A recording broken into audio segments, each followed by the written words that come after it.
स्वागत है आपका अपने YouTube चैनल इंटरनल बातें में। आइए आज देखते हैं कि वस्तु क्या होता है और प्रतिबिंब क्या होता है। वस्तु को हम ऑब्जेक्ट कहते हैं और प्रतिबिंब को इमेज कहते हैं। आज हम सीखते हैं वस्तु और प्रतिबिंब होता क्या है। तो जैसा कि हम लोग डिफिनेशन लिख चुके हैं वस्तु का, तो वस्तु का डिफिनेशन क्या लिखे हैं, प्रकाश के संदर्भ में लिखे हैं कि जिस प्रकाश स्रोत से चलकर प्रकाश किरणें किसी दर्पण पर आपतित होती हैं उसे वस्तु या बिंब कहते हैं। ठीक है, कहने का मतलब ये है जैसे दर्पण कोई हो और उसके सामने जब हम लोग खड़े होते हैं तो हम उस वस्तु के सामने खड़े होते हैं, तो उस समय जब हम खड़े होते हैं दर्पण के सामने तो हम दर्पण के लिए वस्तु का काम करते हैं। ठीक है, इसी को हम इस परिभाषा के माध्यम से समझ रहे हैं। देखिए ये हमारा दर्पण है, ये कौन सा दर्पण है, अवतल दर्पण है। अवतल दर्पण है, ये हमारा अवतल दर्पण है। और ये हमारा क्या है, उत्तल दर्पण है। उत्तल दर्पण, उत्तल दर्पण समझे। कह रहा है कि जिस प्रकाश स्रोत से, देखिए प्रकाश स्रोत मतलब जहाँ से प्रकाश चले, प्रकाश यहाँ से चल रही है, देखिए एरो देखिए आप, यहाँ से चल रही है। फिर कह रहा है चलकर प्रकाश किरणें किसी दर्पण पर आपतित होती है। देखिए आपतित, आपतित माने आना। इस दर्पण पर प्रकाश की किरणें कहाँ से आपतित हो रही है, इस बिंदु से हो रही है। जस्ट उत्तल दर्पण में भी देख लिया जाए। अब ये हमारा दर्पण है, ये हमारा उत्तल दर्पण है। अब उत्तल दर्पण में इस बिंदु से ही प्रकाश की किरणें आ रही है ना जी, आपतित हो रही है। ये एरो क्या दिखा रहा है कि आ रही है, तो इस बिंदु से आ रही है। तो यह बिंदु जो है यह दर्पण का या इस दर्पण का क्या कहलाएगा, वस्तु कहलाएगा। ठीक है, वही बात हो गई जैसे हम खड़े हैं, अब दर्पण के सामने प्रकाश की किरणें हमारे पास से गई तो उस समय हम उस दर्पण के लिए वस्तु हैं। ठीक, ये वाला टॉपिक ख़त्म, ये हम सब समझ लिए। अब हाँ, बिंब इसमें नया शब्द है, तो हम वस्तु को ही बिंब कहते हैं। ठीक है, ऑब्जेक्ट कहते हैं। अब अगला हेडिंग है प्रतिबिंब। देखिए प्रतिबिंब जो बना है ये हमारा प्रति प्लस बिंब, मतलब बिंब मतलब यहाँ हम डिफिनेशन पढ़े, मतलब वस्तु के प्रति, वस्तु का जो छाया होता है उसी को हम प्रतिबिंब कहते हैं। आइए देखते हैं।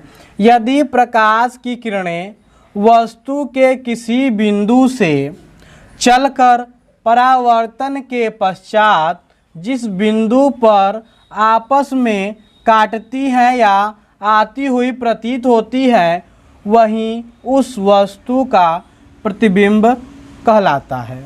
कहने का मतलब सीधा सीधा आप समझिए कि इस बिंदु को हम वस्तु कहते हैं। जब प्रकाश की किरणें वस्तु से चलती है तो अब देखिए ये 3 ठो एरो हम दिखा दिए हैं। ये प्रकाश की किरणें जब चली तो दर्पण से टकराने के बाद इस बिंदु पे आके काट रही है ना, आपस में मिल रही हैं। तो ये वाला जो बिंदु जहाँ पे किरणें परावर्तन के पश्चात आके मिलती है या मिलती हुई, कहाँ लिखे हैं जी, देखिए आपस में काटती है या आती हुई प्रतीत होती है। तो जहाँ पे काटती है या आती हुई प्रतीत होती है वहीं उस वस्तु का प्रतिबिंब कहलाता है। देखिए अब ये किरणें यहाँ से परावर्तक तल से टकराने के बाद इस बिंदु पे आके मिल रही हैं, तो यही हमारा क्या हो जाएगा, इमेज, मतलब प्रतिबिंब हो जाएगा। उत्तल दर्पण में भी देख लिया जाए। अब ये वस्तु है, यहाँ से किरणें चली और यहाँ पे टकरा के सब अलग अलग दिशा में चली गई। तो हमारा अलग अलग दिशा में चली गई तो ये आपस में कहीं काट नहीं रही हैं, आगे चली जाएंगी, पता नहीं कहाँ जाएंगी, ये मिलेंगी नहीं। तो हम इस किरणों को क्या करें, दर्पण के उस साइड पीछे बढ़ा दिए। तो बढ़ाते वक्त देख रहे हैं इस बिंदु पे हमारा जो रेखाएं हैं वह आपस में मिलती हुई प्रतीत हो रही है, मिल नहीं रही है, प्रतीत हो रही है, क्योंकि हम उसे पीछे बढ़ाए हैं अपने से, काल्पनिक है। ठीक है, तो पीछे बढ़ाए के हम इसको मिला दिए तो यहाँ पे ये किरणें मिली, उसे हम क्या कहेंगे, प्रतिबिंब कहेंगे। तो ये वाला प्रतिबिंब देखिए यहाँ पे तो मिलती हुई दिख रही है लेकिन यहाँ पे प्रतीत हो रही है, क्योंकि यहाँ पे काल्पनिक रेखा से हम मिलाए हैं। तो ये जो मिल रही है तो इसे कह देंगे वास्तविक, वास्तविक प्रतिबिंब, क्योंकि यहाँ पे वास्तव में मिल रही है, ठीक है।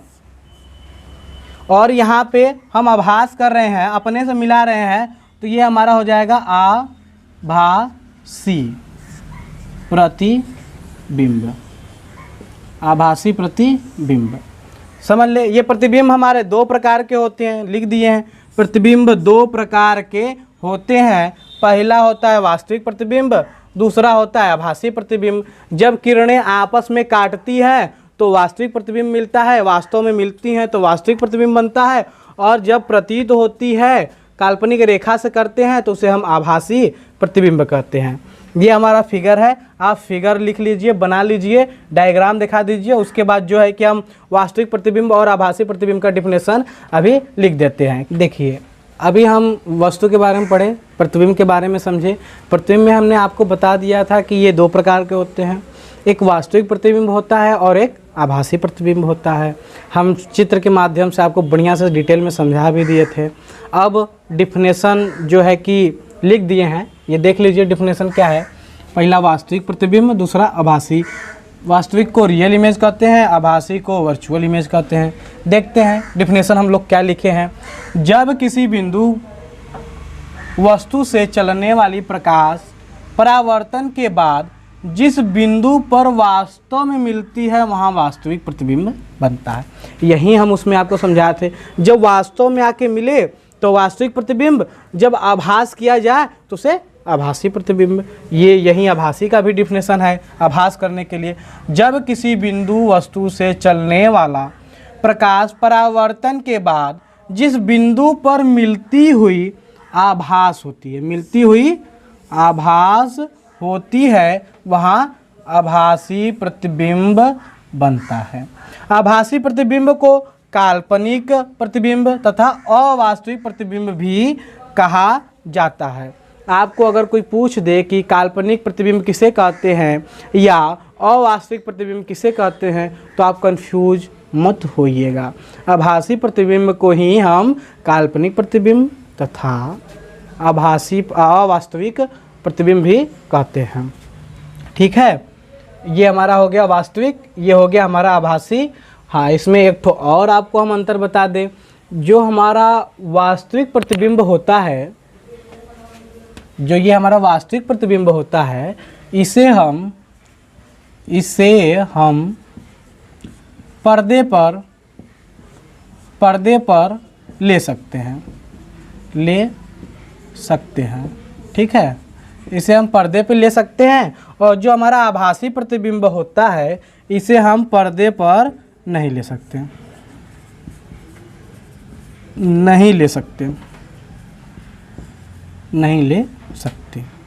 ठीक है। तो वास्तविक प्रतिबिंब को हम पर्दे पे ले सकते हैं, जबकि अभासी प्रतिबिंब को हम पर्दे पे नहीं ले सकते हैं। चलिए देखते हैं अगला टॉपिक। अगला टॉपिक हमारा क्या है? गोलीय दर्पण से परावर्तन के किरण आरेख। किरण आरेख, इसका सबसे ज़्यादा यूज हम प्रतिबिंब बनाने के लिए करते हैं। प्रतिबिंब बनाने के लिए कम से कम हमें दो किरणों की आवश्यकता होती है। जब दो किरणें किसी बिंदु पे जाके मिलती हैं या मिलती हुई प्रतीत होती है, तो वस्तु का प्रतिबिंब हमारा वहीं पे बनता है। कम से कम किसी भी प्रतिबिंब को बनाने के लिए दो किरणों की आवश्यकता होती है। इसका 3 ठो नियम होता है, जिसमें से पहला नियम हम लोग अभी देख रहे हैं। पहला नियम कहता है कि यदि प्रकाश की किरणें मुख्य अक्ष के समांतर आती हैं तो परावर्तन के बाद मुख्य फोकस से होकर जाती हैं या जाती हुई प्रतीत होती है। यह प्रतीत होती है उत्तल दर्पण के लिए, और जाती हैं अवतल दर्पण के लिए। यूज हुआ है अवतल दर्पण। आइए समझते हैं। ये हमारा C और P, इसको जानते हैं क्या कहते हैं हम लोग? वक्रता केंद्र कहते हैं, और इसको ध्रुव कहते हैं। तो हम यही जानते हैं डिफिनेशन से कि वक्रता केंद्र और ध्रुव से होकर जाने वाली सीधी रेखा को मुख्य अक्ष कहते हैं। जब इसको मुख्य अक्ष कहते हैं तो इस रेखा के समान ऊपर वाला प्रकाश का किरण आता है। तो जब समांतर प्रकाश की किरणें आती हैं तो परावर्तन होने के बाद मुख्य अक्ष के जिस बिंदु से होके जाती हैं उसी को फोकस कहते हैं। या पहला नियम में यही होता है, जब समांतर होके आती हैं तो दर्पण से टकराने के बाद यह फोकस से होके जाती हैं। या अवतल दर्पण में कंडीशन देख लिए, अब उत्तल दर्पण में भी देख लेते हैं। ये देखिए हमारा दर्पण है उत्तल दर्पण, ये ध्रुव हो गया, ये वक्रता केंद्र हो गया। अब प्रकाश की किरणें मुख्य अक्ष के समांतर आई, टकराने के बाद ऊपर से चली गई। यहाँ देख रहे हैं हमारा किरण आगे नहीं बढ़ा क्योंकि पॉलिश किया हुआ है, तो हम इसको डॉटेड लाइन से बढ़ाते हैं तो देख रहे हैं ये हमारा यप पे मिल रहा है। यानी कि प्रकाश की किरणें जब मुख्य अक्ष के समांतर आती है तो यह परावर्तन के बाद फोकस से होके जाती है। ठीक है, पहला नियम यही है। अब देखते हैं अगला नियम, दूसरा वाला। दूसरा विधि क्या कहता है, यदि प्रकाश की किरणें वक्रता केंद्र से आती है तो वह उसी मार्ग से वापस लौट जाती है। ये देखिए अवतल दर्पण में वक्रता केंद्र से आ रही है तो आने के बाद ये एरो देखो दिखा रहा है ना कि वापस उसी मार्ग से चल जा रही है। उत्तल दर्पण में देखिए ये वक्रता केंद्र से आ रही है सी से, तो ये आई यहाँ पे टकराई, टकराने के बाद फिर उसी मार्ग से वापस लौट गई। इस साइड नहीं जाएगा क्योंकि पॉलिश है। हम काल्पनिक रेखा के माध्यम से मिलाते हैं तो देखते हैं यह सी पे जाके मिलता है, जिससे यह पता चलता है कि जब प्रकाश की किरणें वक्रता केंद्र से आती हैं तो वह उसी मार्ग से वापस लौट जाती है। ठीक है जी। तीसरा विधि आइए देखते हैं।